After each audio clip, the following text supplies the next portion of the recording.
Hey, salut tout le monde, ici Axel, on se retrouve pour une nouvelle vidéo. Et aujourd'hui, on arrive à la fin de mes questions sans réponse dans Harry Potter. Et on va tout de suite attaquer avec Harry Potter et les reliques de la mort, partie 1.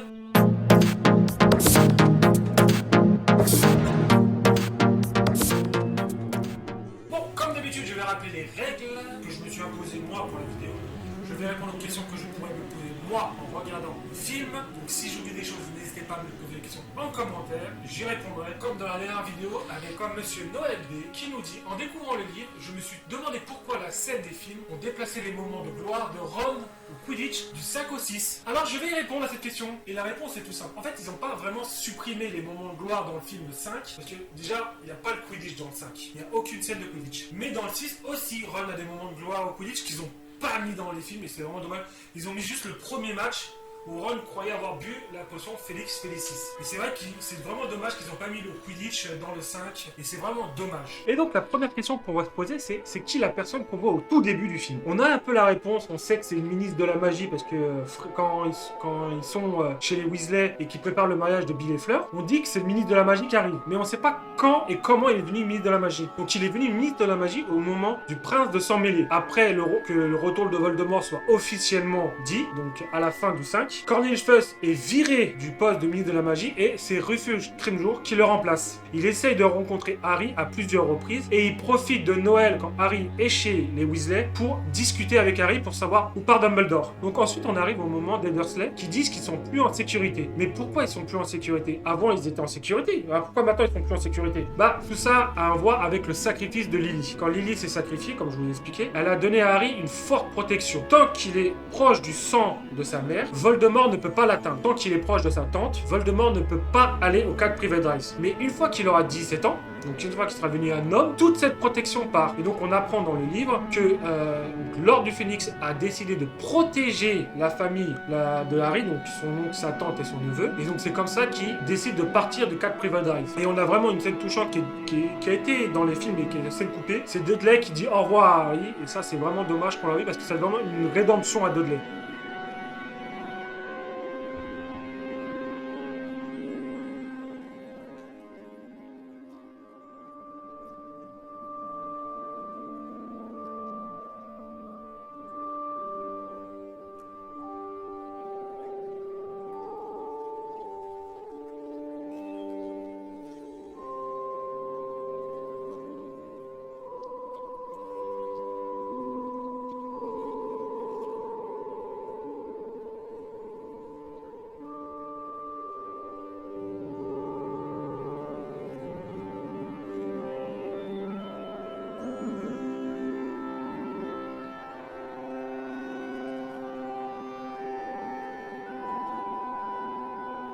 Et ensuite, on arrive au passage de Rogue quand il arrive dans un grand manoir avec la table de Voldemort, tout ça. Mais on ne sait pas à qui appartient la maison. La maison elle appartient aux Malfoy, tout simplement.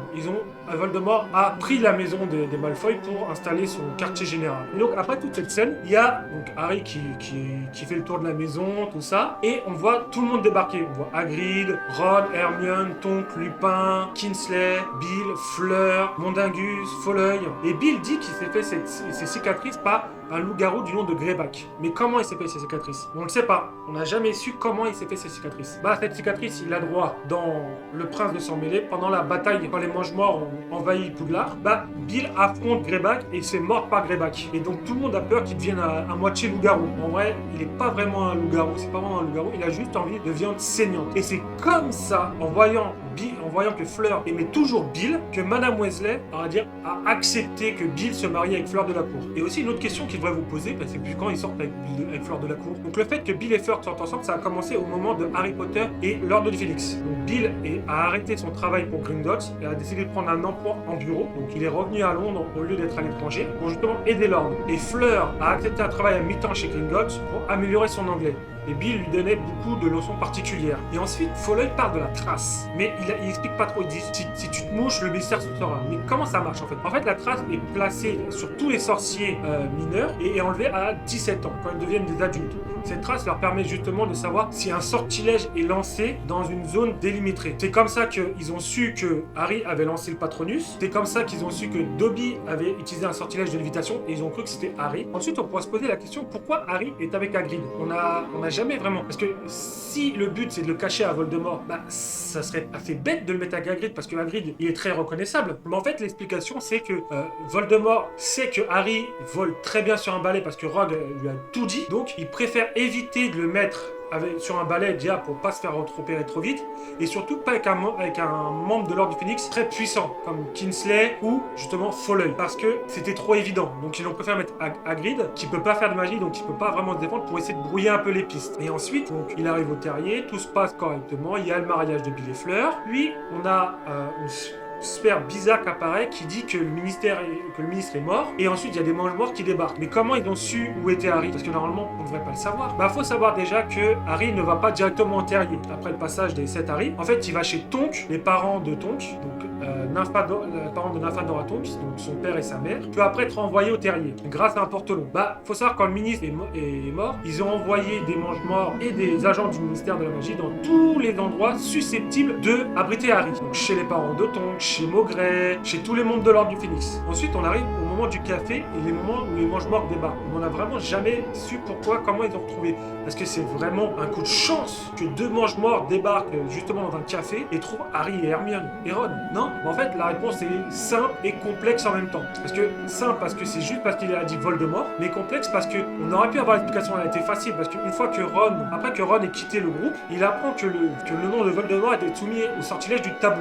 C'est-à-dire que toute personne prononçant le nom de Voldemort est automatiquement repérée. Tous les sortilèges de protection, tout ça disparaît et c'est le moment-là que la police, enfin les mange-morts débarquent pour arrêter toute personne prononçant le nom Voldemort. C'est comme ça qu'ils ont failli attraper par exemple Kinsey Shacklebolt qui s'est enfui justement au moment où Ron est revenu auprès du trio. Une question qui se pose à ce moment-là, c'est Harry n'a pas l'air paniqué qu'il puisse avoir encore la trace parce qu'ils n'ont pas célébré son anniversaire. Mais c'est-à-dire s'il a encore la trace, c'est-à-dire techniquement tous les mois, à chaque fois qu'il fera de la magie, ils sauront où il est. Il est pas plus paniqué que ça. En fait, dans les livres, il est très paniqué en fait. Il se pose même la question de dire à Ron et Hermione de partir sans lui parce que s'il a la trace, ils pourront jamais faire. Mais en fait, une fois qu'ils ont mis le sortilège d'Anédie sur les mange-morts, ils décident d'aller au 12 Square Grimoire pour se protéger la nuit. Donc ils y vont, ils rentrent dans le 12 Square Grimoire et là, il y a créature qui obéit à Harry. Déjà, ça c'est une autre question qu'on pourrait se poser. Pourquoi? En fait, je vais répondre d'abord celle-ci avant de finir mon explication de la trace par rapport à Harry. C'est en fait créature est obligée d'obéir à Harry parce que Harry a reçu en héritage de Sirius le 12 Square Grimoire. Créature obéit par obligation à Harry parce que c'est le nouveau propriétaire de la maison. Mais Harry fait un geste envers créature donc parce qu'il lui explique pourquoi le médaillon, comment ça se fait que créature avait le médaillon de Voldemort. Donc il explique que c'est Regulus Arcturus Black, donc RAB, qui est parti dans la caverne avec créature récupérer le médaillon. C'est à ce moment-là même qu'il est mort. Harry offre à créature le faux médaillon et c'est à ce moment-là que créature respecte vraiment Harry et l'obéit sans poser de questions. Il envoie chercher Mondagus, comme on a vu, et quelques jours passent et il y a Lupin qui débarque au 12 Square Grimoire. Et ça, vraiment, j'aurais aimé le voir parce que c'est là que Lupin leur dit que Voldemort a pris le contrôle, qu'ils sont recherchés. Parce qu'il y a des mange-morts qui sont devant, qui surveillent la maison, pour savoir si Harry va débarquer, et qui rassure un peu Harry en disant que c'est impossible qu'il ait encore la trace, parce que la trace est levée à 17 ans. C'est la loi des sorciers. On ne peut poser une trace sur des sorciers adultes. Mais aussi, il y a Harry qui s'énerve auprès de Lupin, parce que Lupin veut partir avec Harry et Hermione en laissant Tonks qui est enceinte. C'est là qu'on apprend même que Tonks est enceinte. Hein. On ne l'apprend pas à la fin, comme ça, Harry dans la forêt. Et Lupin, votre enfant! Non, on l'apprend bien avant. Donc Harry dit que les parents ne devraient pas être éloignés de leur enfant, sauf s'ils sont obligés. Et donc Harry a remis Lupin sur le droit chemin, on va dire. Et donc là, on a créature qui revient, sans Dobby. Dobby n'est pas là. Quand créature revient. Et il y a une discussion, et ils apprennent que le médaillon est au ministère de la magie. Mais il va pas directement au ministère de la magie. Non. Il va pas directement au ministère de la magie, non. Pas comme dans le film, non. Il prépare le coup. Il s'étudie. Grâce à Ron, tout ce que son père lui a dit, ils se mettent sur la carte d'habilité, ils arrivent à récupérer des passes, ils arrivent à avoir plein de documents sur le ministère de la magie, et c'est seulement après qu'ils vont au ministère de la magie, mais pas du jour au lendemain comme ça, non, et même, parce qu'après, une fois qu'ils sortent du ministère de la magie, ils sont TP dans la forêt, on sait pas que c'est bizarre, quoi, cette forêt particulière. En fait, il faut savoir que non, normalement, ils ont dû retourner au 12 Square Grimoire, sauf que, comme dans le film, il y a le mange-mort qui attrape qui attrape Ron et il se TP, il transpale avec eux. Et Hermione, voyant ça, dès qu'ils ont atterri au dos Scragglemont, ils repartent automatiquement derrière sans le manger. Et c'est là que Ron s'est fait des articles. Dans la forêt, il s'est fait détruire leur Horcrux. Et plus tard, Hermione dit que grâce au venin basilic, ils ont détruit leur Horcrux, donc c'est pour ça qu'ils ont besoin de l'épée de Gryffondor, parce qu'elle absorbe, je pense qu'elle a renforcé, donc elle a la capacité de détruire leur Horcrux. Mais comment détruire leur Horcrux? On n'a jamais su. Dans les livres, Hermione, à la fin de l'aventure du prince de Sang-Mêlé, fait Accio pour récupérer des bouquins justement sur la Horcrux qui est dans le bureau de Dumbledore. C'est livres sont les secrets les plus sombres de la magie noire, et c'est là qu'on apprend comment fabriquer un Horcrux et comment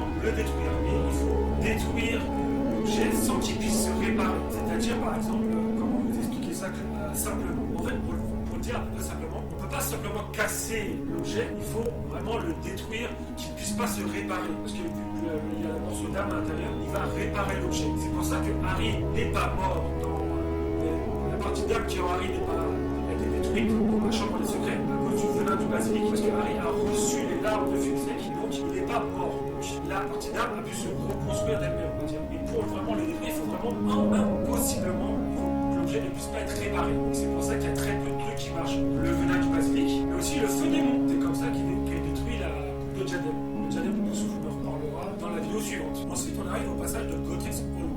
Ron est en partie du Golden Trio à cause justement de ce que le médaillon lui a fait subir, en fait, parce que vraiment il agitait tellement de choses à cause du médaillon qu'il ne voulait pas détruire, donc il altère l'univers de son propriétaire. Et ça prend vraiment du temps pour que Harry convainque Hermione d'aller à Godric's Hollow, parce que Harry veut vraiment voir la tombe de ses parents. Et comme on le voit dans le film, Hermione voit la marque et se demande qu'est-ce que c'est tout ça, et il décide d'aller à Godric's Hollow parce que peut-être l'épée de Gryffondor était là-bas, parce que Godric's Hollow est le lieu de naissance de Godric Gryffondor. Où de mieux que cacher l'épée de Godric Gryffondor qu'à Godric's Hollow. Peut-être chez Bathilda Tournesac, dont Dumbledore connaissait l'existence, parce qu'elle était très amie, peut-être qu'elle était là-bas. Et c'est là que vraiment, j'en veux au film, mais j'aurais bien aimé voir ça aussi dans les films.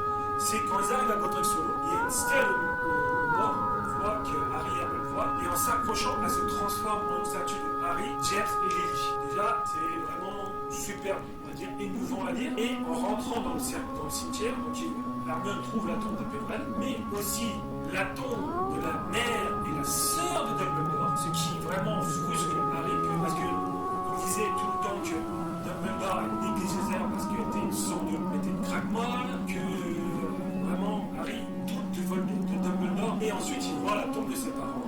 Limite, il pleure, il veut être allongé avec eux dans le cercueil, et en repartant, il tombe sur la maison en ruine des Potter. Et Harry, voulant toucher un morceau de ce passé, décide de toucher la clôture. Et à ce moment-là, un panneau apparaît, et on peut lire que la maison des Potter a été laissée en ruine, invisible aux yeux des Moldus, en hommage à ce qui s'est passé à la nuit du 31 octobre 1981, avec plein de mots, courage Harry, on est de tout cœur avec toi où tu sois. Et vraiment, ce passage-là émouvoit Harry. Ensuite, il rencontre pas les résultats de tout ça qui m'émoue. Vous connaissez la suite, Mathilda était mort, c'est Nagini qui s'est caché.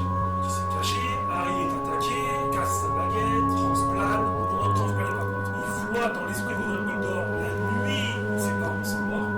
On assiste vraiment à toute la scène où ses parents sont morts. Et surtout, Harry voit quelle est il sait, Voldemort sait qui était le garçon qui a volé la baguette de Suro à Gregorovitch. Et en réintéressant près du lac, là où l'épée, Hermione explique à Harry qui était Grindelwald.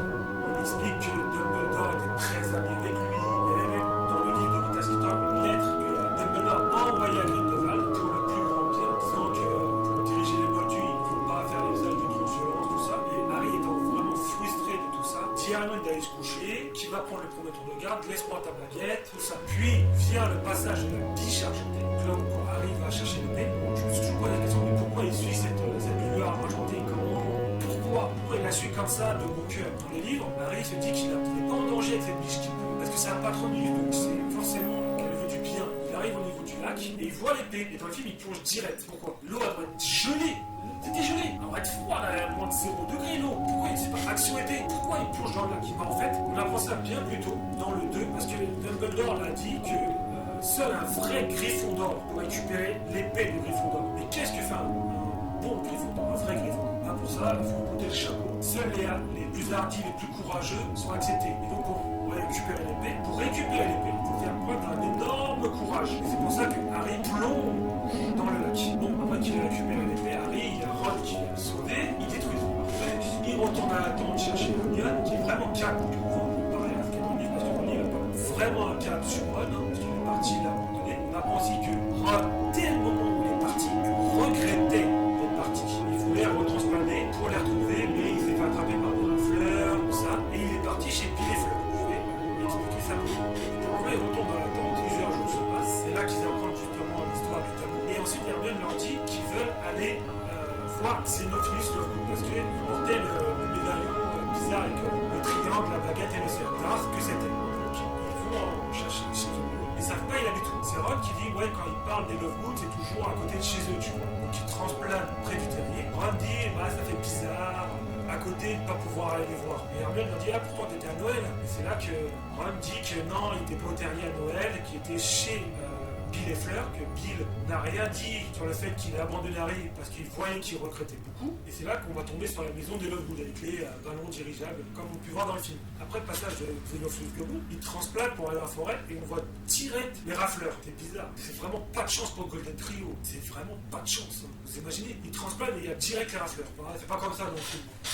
Dans les livres, c'est pas comme ça. Dans les livres, donc, ils transplantent bien après les trucs, sauf qu'ils ne sont pas directement retrouvés. Il y a plusieurs semaines. C'est même à ce moment-là que Ron arrive à capter la fréquence de radio Potterville, une émission pirate qui est diffusée très peu souvent par Lee Jordan, le meilleur ami des jumeaux, et où il y a plein d'invités. C'est là même qu'ils apprennent que Voldemort n'est pas en Angleterre, qu'il est à l'étranger, parce qu'il recherche la baguette de Sauron. C'est ce que pense Harry à ce moment-là. Et c'est à ce moment-là qu'il prononce le nom de Voldemort. Sauf que Hermione, Ron leur dit, mais non, il est tabou. Et il y a les mange-morts qui débarquent. Hermione, lance un maléfice sur Harry, qui le fait transformer bizarrement. Sauf qu'on voit encore un peu l'éclair, et il décide de l'emmener au manoir des Malfoy. Et donc il y a tout le passage qui se passe, et Dobby transplane dans le manoir, alors que Harry, c'est bizarre, Dobby peut transplaner dans le manoir des Malfoy. Et pourquoi Harry, tout ça ne s'échappe pas? Bah en fait, parce que les elfes de maison peuvent transplaner là où les sorciers ne peuvent pas transplaner. C'est pour ces, par exemple, créatures. C'est comme ça qu'il est sorti de la grotte. Parce que, je vous l'ai pas expliqué, mais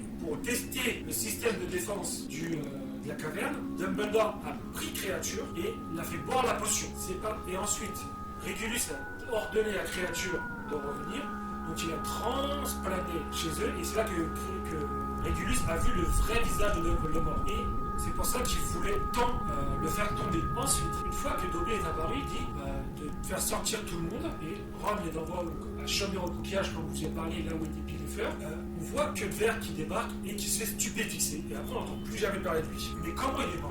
En fait, c'est un peu triste comment il est mort. Parce qu'en fait, Dobby ne stupéfie pas Peter Pettigrew. En fait, il débarque et il essaie de l'étrangler, il essaie de tuer Harry, il essaie d'empêcher Harry de s'enfuir plutôt. Et Harry lui rappelle qu'il a une dette envers lui parce qu'il a empêché Sirius de le tuer. Et donc Peter relâche Harry et il se fait attraper par la main que Voldemort lui a offert lors de la coupe de feu. Et il se fait tuer par sa propre main en argent. Et après ce passage-là, on a pour moi le passage le plus triste de toute l'histoire d'Harry Potter. Et je pense que vous voyez où on va venir, on est à la fin du film. Il sauve Hermione, Harry arrache les baguettes, Dobby fait tomber le livre sur Bellatrix Lestrange, transplane avec Harry et tout ça jusqu'à la chemin au coquillage. Bellatrix lance son poignard, Dobby meurt sur la plage, Harry l'enterre quasiment juste après. Sauf que cet enterrement, il est beaucoup plus profond. Parce que Harry dit qu'il veut l'enterrer sans magie, à sa propre main. Il demande à Bill de lui passer une pelle, Bill fait apparaître une pelle, et il creuse. Il y a Ron et Jim Thomas qui arrivent pour l'aider à creuser. Parce que Jim Thomas était dans le manoir des Malfoy dans le livre. Et après, Dobby arrive à prendre Dobby, il enlève ses chaussettes pour les mettre au pied de l'elfe, et tout le monde donne un peu une affaire à Dobby. Et Luna fait un discours, Bill remet la terre, et Harry prend une des baguettes et écrit à la main, ici on pose Dobby, elfe libre. Je te dis de finir sur ça parce que c'est vraiment un des passages, quand je l'ai lu, je me mis la petite larme à l'œil.